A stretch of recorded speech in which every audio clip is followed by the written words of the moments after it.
এরকম এরকম ভিডিও দিবে, মানে প্রতিবেদন যেগুলো আমরা দেখি না অবসর সময়, যে আমরা সবসময় প্রতিবেদনগুলো দেখি। আপনি মানে মিনিমাম 50,000 টাকা হলে আপনি অনেক কিছু করে ফেলতে পারবেন। 1 লাখ টাকা হলে একটা গাভি কিনে আপনি অনায়াসে সংসার চালাতে পারবেন।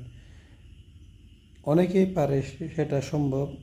সব কিছু তো আর আপনাদের দ্বারায় আর আমার দ্বারায় তো সব কিছু সম্ভব হবে না। আপনার ফ্যামিলি ব্যাকগ্রাউন্ড একরকম, আপনার পারিবারিক কষ্ট, তারপর মানে আপনার চলাফেরার লাইফ স্টাইল আপনারটা একরকম, তারটাও অন্যরকম। অনেকেই এখনও গ্রামের মধ্যে একটা দেশি গরু দিয়ে তার সংসার চালাচ্ছে, সেটাও মানি। কিন্তু সেটা দিয়ে তো আর আপনি পারবেন না। আপনার মানে আপনি একটা গাভী দিয়ে আপনি সংসার তো চালাতে পারবেন না। আর এখন যে হলস্টিন ফ্রিজিয়ানগুলো আছে, এগুলো আপনি কিনবেন, ঠিক আছে, কেনার পর যে দুর্ভোগে পড়বেন আপনি, সেগুলোর পিছনে আর আপনি কাউকে পাবেন না। মানে আপনি একাই লড়াই করে যেতে হবে। আমি যখন গরু কিনি, সবার মানে পরিবারের সবার থেকে মানে সবাইকে রাজি করে ক্রয় করছি, সবাই সন্তুষ্ট ছিল। কিন্তু কেউ এই কাজে হেল্প করে না।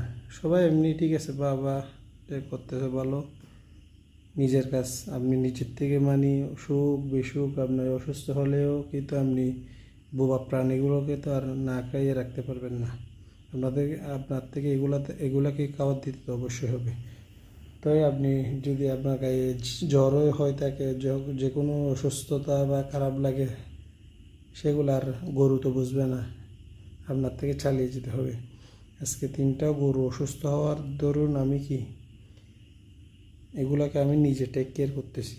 নিজে খাওয়া দাওয়া, ওদেরকে গোসল করানো, ওদেরকে যত্ন নেওয়া, ওষুধ খাওয়া, ইঞ্জেকশন দেওয়া, সব কিছু করতেছি। তারপরেও গরুগুলাকে একটু সুস্থ করার জন্য, কিন্তু গরুগুলো সুস্থ হচ্ছে না, সেজন্য এদেরকে একটু কাছাকাছি দেওয়ার জন্য যখন বাইরে গেলাম, মানে ঘাস কাটতে গিয়ে আমি আমার নিজের হাতটা কেটে ফেলছি।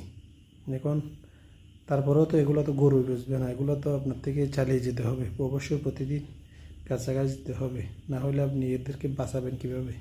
এগুলোকে বাঁচাইতে হলে তো আপনার থেকে ওদেরকে প্রতিদিন কাছাকাছি মিনিমাম 2-3 কেজি, 5-6 কেজি, সর্বোচ্চ যত কেজি দিতে পারেন।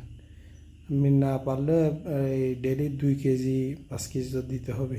আর দানাদার তো আমি দিচ্ছি, দানাদার খাচ্ছে না, সেজন্য আমার দেওয়া লাগতেছে। যদি দানাদার খাইতো তাহলে আমার এত কষ্ট করা লাগতো না। এই সেক্টরে অনেক কষ্ট, অনেক কষ্ট।